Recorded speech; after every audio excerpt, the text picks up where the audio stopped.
One farm in the agricultural reserve that definitely cranks out production is the 1,500 acres worked by Dave Scott and his family.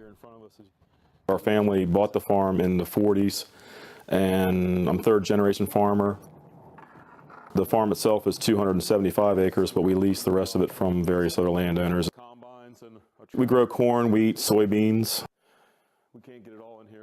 I went to college for 1 year and then decided to come back to the farm because I just really enjoyed doing it and working with my dad, and we get along really well together. I've been doing it 30 years now.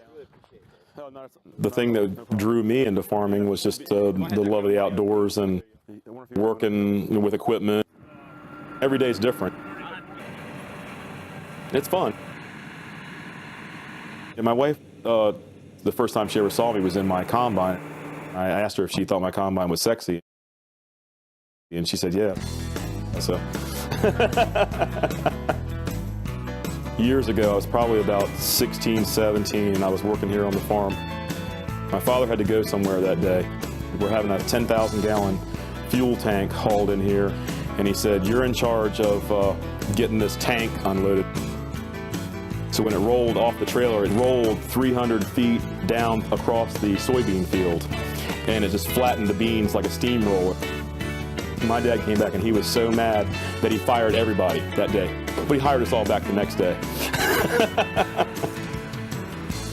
And my wife's always like, well, how do you go out there and sit in that combine all day long? And I was like, when I get done at the end of the day, I can see what I've done.